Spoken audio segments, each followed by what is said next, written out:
Hey there, thanks for following through a little bit further to watch this clip.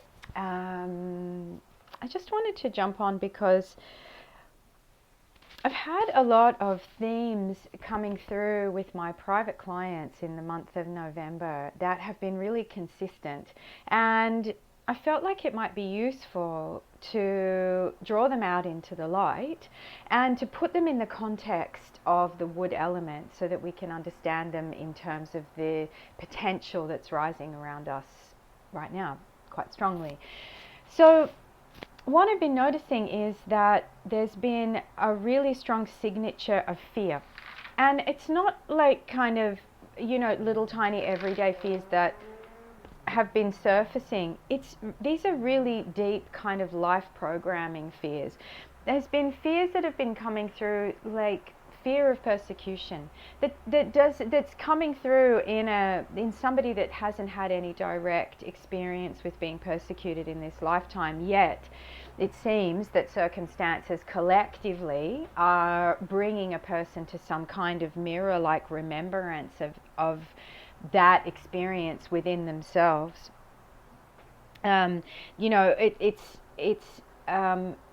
It's really about finding and connecting, I think, at this time, as in that scorpionic energy, as we dig much deeper down and in. We're not looking at the surface fears that we can maybe name and we can maybe see and we can maybe understand a little bit better, because they have a reference point in this lifetime that we have memory for. But then there's this pull or this undercurrent beneath us where there are fears starting to rise because global circumstances are so, let's just go right out on a limb and say it, they're so extreme right now, and there's so much uncertainty and so much fear and powerlessness at play out there, that it's absolutely mirroring that back and shining a light on those places of powerlessness and fear that are within us. So, as above, so below. The medicine, I think, at this time is really about eyeballing as many of those fears as we can in the best way that we possibly can. So I think in that, or I feel in that scorpionic phase, sometimes this stuff's deep. It's deeper than what we can access with a bit of a self-help book and a packet of tarot cards at home. Like, we actually could really benefit from leaning into a third person. Now, maybe that third person for you is that more traditional talk therapy, counseling type third person. Maybe it's more of a cord cutting type approach. Maybe it's more an energy healing, light working, psychic healing that you're called towards. It doesn't matter. You know what's right for you, However, this is where I want to try and build it into this whole wood element, because actually wood is all about renewal and rebirth. I mean, yes, it's about initiation and new projects and beginnings of things, but often as well, especially as we mature, for old souls moving through multiple lifetimes, or for somebody that's lived for many springs on the earth in this lifetime, the spring becomes about the rebirth. It's about rebirthing anew the things that died in the previous cycles. Now that can happen in a 12-month way. We can move through those in a 12-month kind of growing cycle. It can be a bigger cycle. Maybe you're looking along the lines of a Saturnian cycle of maybe 28 to 30 years. But we're definitely coming back and revisiting maybe things that were left unfinished, maybe things we didn't have the maturity or the capacity to finish in the last cycle. And they could also be things cycling through on that, because we're multi-dimensional creatures, so they can be things cycling through from other dimensions, without wanting to sound too kind of out there, but also being honest. So when we're looking at this cycle of rebirth, renewal, or even birthing anew, if you can lean into that passage of birth that each and every one of us have undergone, if we're here standing in flesh, blood, and bone on the planet, we've gone through the process of birth, as in that process of coming out of our mother's body. Now, there's been various different ways that each of us have arrived on the planet, and there'll be some sort of, karmic gift all, wrapped up in that for sure.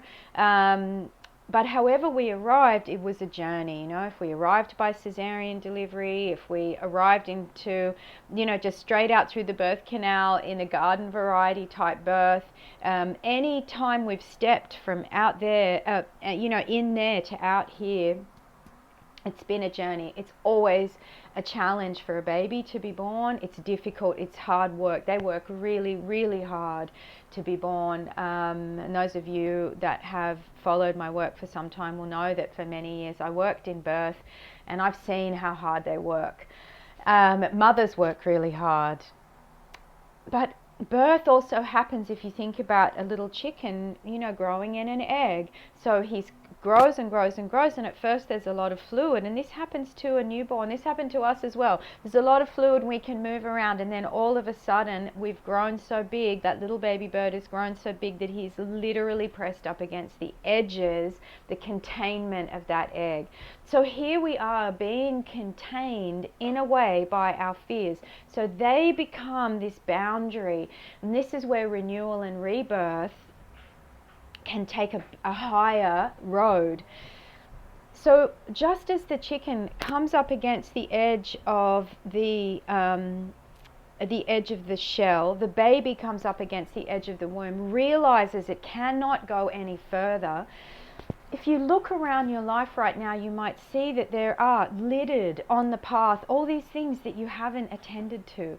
Now, the little things, like, I've got a giant box of photographs from the last kind of 35 years of my life sitting in the bottom of my wardrobe that I for various reasons I haven't been able to get around to sorting that all through and putting them into albums. So the little things that, we've got some kind of block around just getting in and doing. I've been saying I'm going to do that for the last 5 years. To these bigger goals, like bucket list stuff that we keep year after year after year saying, I'm going to start yoga, or, I'm going to go to visit, I'm going to go to South America, like whatever. We've all got that kind of big dream. And yet there's all these fears that hold us back that are, in fact, the shell that we need to break through. Now, it requires facing something fearful to break through that shell. Like, that little bird has no idea what's on the other side of that shell. He just knows that he has to get out, and that he can't stay here anymore. And the little baby has no idea, because the Celestial Design Committee decided to wipe our memories. I'm sure that's for our highest good. The little baby in the belly doesn't know what's on the other side of that boundary, yet it has to undergo the process. The bird has to undergo the process. The seed has to undergo the process of breaking out of the dark, safe casing of the seed in order to reach the light. And what happens when we do that? What happens when we do that is we say, oh my God, I did it, primarily. And then secondary, wow, this is really amazing. This is really perfect. This is really great for me. This is really what I wanted. This is what I wanted all along. And so there's a rebirth, a freedom that comes with that liberty of bursting through these fears. So how do we do that? At this time, you want to really, as I said earlier, reach out to that third person. But maybe before you do that, you've got to start to recognize, where are the places that you're stuck? Where are the places where you haven't been able to make the decision, haven't been able to get on the path, haven't been able to walk in that direction? See if you can clock some of those, because they're going to be the key in the lock that's going to show you just exactly what the fear is that's going to be the most potent for you to work with. Now we're coming up into the eclipse cycle, so we kicked it off with the Scorpio new moon on the 6th of November. I don't know if you felt that. So many people were just nearly floored by that moon. This is a powerful time globally and a powerful time collectively. So that powerlessness that's out there, you're being asked to break through that in here. And when you've done that work in here, it's going to be mirrored out there. Really, that's, I think, a real undercurrent of the message of the times right now. So observe, see if you can find where you're holding yourself back, see if you can get a sense of maybe why that is, and then maybe go that next step and go and get some help to shift that stuff in yourself so that you can really step up in this rebirth, in these final 2 weeks of spring, and really, really ready yourself for, I think, something that's going to be, I think we're going to have a really powerful fire element season this year. I think it's going to be very transformative. I think the phoenix may well show itself. So let's be ready. If you're interested to do a little bit more work just personally, I have got the event coming up on the Taurus full moon eclipse on the 19th of November. Still a few tickets left for that outdoor event, and that will be a big building of self-worth and self-value in order to find a really deep set of resilience, so that we can move through these difficult times really, really, really in our truth, and unashamedly so. So that is a great way to take back power. All right, thank you so much. Have a beautiful day, and I'll put the link for that event in the post down below so you can check it out. We'd love to see you. Take care.